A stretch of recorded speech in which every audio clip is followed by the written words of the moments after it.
Hi guys, it's Emily and Milo, and today we're here to bring you a video in honor of March Mystery Madness, and that is my next mystery history talk. I think this is my fourth one, I believe, so that's super exciting.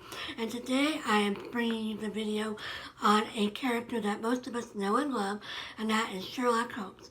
And this video was inspired by a book that I read recently called From Holmes to Sherlock, the story of the men and women who created an icon, which was written by Mattias Boström and translated from the Swedish by Gallagher.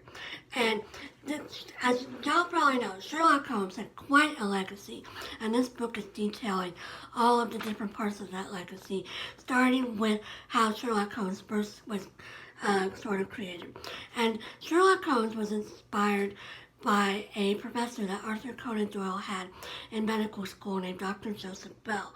And Arthur Conan Doyle started medical school in 1878 in Edinburgh at the Royal Infirmary.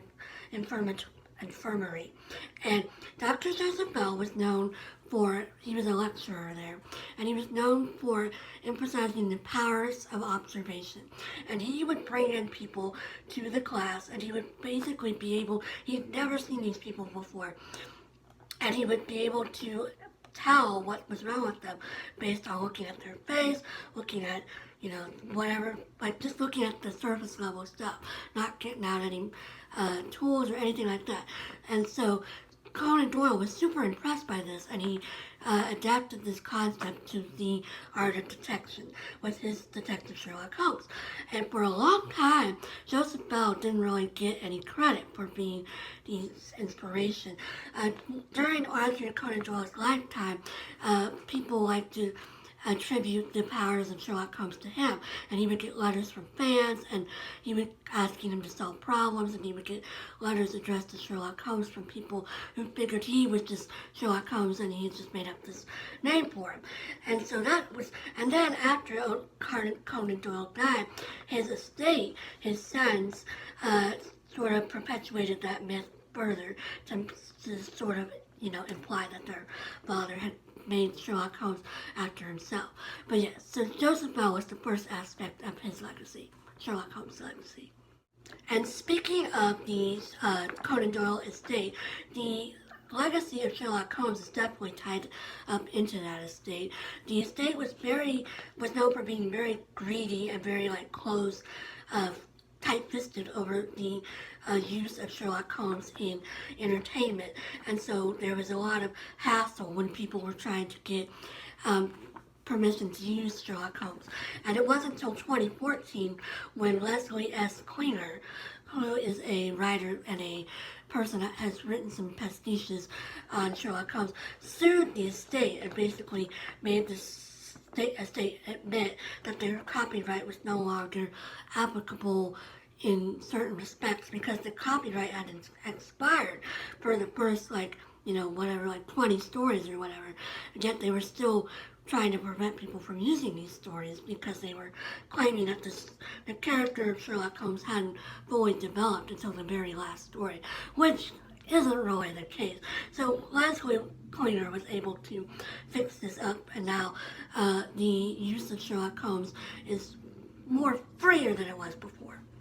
Even though the estate was very greedy, a lot of entertainments have been made, and of course, some of these entertainments have influenced our view of Sherlock Holmes even more than the original stories. But before the entertainment started, the first people to really influence our view are the two illustrators that worked on the stories when they originally appeared in the Strand, which is the magazine they first appeared in. The first one was Sidney Paget, and then the next one was Frederick Dorr Steele.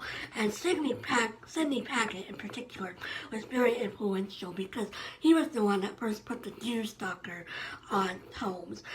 In the book, it just said Holmes was wearing a close-fitting cap, but it didn't really say what it looked like or anything. And Paget was the one that was like, I'm going to use a deerstalker cap because that's what I think he would wear. And of course that became very much a part of Holmes's character. Paget's drawings became very crucial to how actors portrayed Holmes and how they wanted to look when they were portraying Holmes. The first notable performance of Sherlock Holmes is an actor named William Gillette, and William Gillette performed as Sherlock Holmes in a play that was written by Conan Doyle and then later heavily edited by himself. And he performed in touring productions of this play from 1899 to 1929, so for 30 years, so for a good long time. And because he did it so long, there was a whole generation of people that pretty much thought he was Sherlock Holmes and pictured him as Sherlock Holmes when they were reading the original stories. And there was actually a film, he did a film of Sherlock Holmes in 1916, and it's the only known instance of what he looked like when he was portraying Holmes, and it was thought to be lost, but in 2014 it was actually found in a French archive, so it was super interesting, and people were really excited when it was found. Of course, Gillette was just the first, and there's been many, many films and TV shows and radio dramas and all sorts of stuff. The House of Baskerville is very well known and has been adapted many times, and then of course the final product, the final problem, which of course is the one with Moriarty. Moriarty is a very popular villain. Pretty much every adaptation has Moriarty as the villain, but he's not in the stories that much, but somehow he's become Holmes' main villain.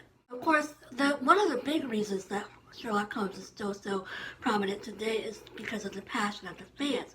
Even when Conan Doyle was first writing Sherlock Holmes, there were already people doing pastiches, and there was a story that was talked about in the book where there was a doctor named Dr. Briggs who was walking up and down Baker Street trying to find the house that was the inspiration for where Holmes and Watson lived, and he used the clues he used the description that was in one of the stories that Conan Doyle had put in there, and he found a house that met all the criteria on Baker Street. And one time he saw Conan Doyle and he was like, "Wow, you picked such a great house it was such a nice house, blah blah blah." And Conan Doyle was like, "I made the whole thing up, dude." So there was all these really passionate people right from the get-go, and of course that's continued into present day, as most of us have, done Tumblr and been obsessed about the new show BBC Sherlock, which is a really wonderful show. And of course the main organization for Sherlock Holmes fans was started in 1934, and that is the Baker Street Irregulars. And for a long time, it was men only. It was spearheaded by Christopher Morley, who wrote Parnassus on Wheels, which is a really great book. And it wasn't until 1991 that women were allowed in the BSI. But of course, today the BSI is just the oldest one, and there's all kinds of different clubs, including the Baker Street Babes, which was born after Sherlock got popular.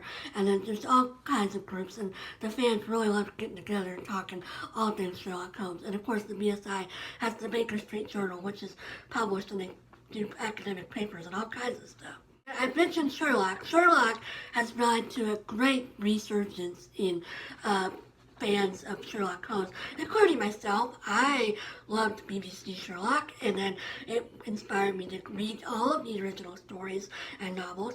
I also watched the Jeremy Brett series after finishing Sherlock because I wanted something else, and I also watched the Great Mouse Detective, which is a really cute movie, and I actually really love it. And of course the Robert Downey Jr.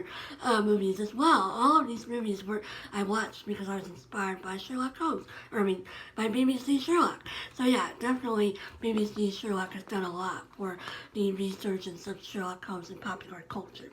So clearly, as Sherlock shows, Sherlock Holmes is highly adaptable to any era of time and any kind of characters you want to put in there. And of course, now that the copyright has, been lessened, it's been freed up a little bit, there's just going to be more and more inspirations out there, more and more books, more and more series. Elementary here in America has been another great series that a lot of people love.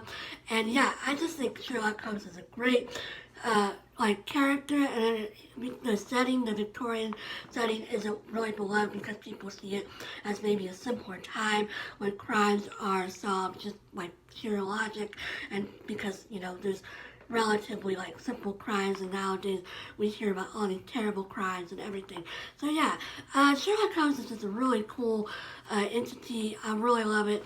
I wanted to share a quote that I came across while I was researching this video, and it's from Vincent Starrett, who was a reporter in Chicago and one of the founding members of the BSI. And Starrett says, "In the eyes of many, Holmes lives ever on. By warm firesides, on cozy sofas, in dark flashlight-lit bedrooms, in the backyards during summer afternoons, in large armchairs on rainy days, in libraries and classrooms, in conversation, and in our living rooms. He lives on as we read." And with that, thanks so much for watching and listening to a little bit about the legacy of Sherlock Holmes and about a little bit of my experience with that really great character. I hope everybody's having a great day and you're reading some great mysteries for March Mystery Madness, and I'll talk to you again soon. Bye!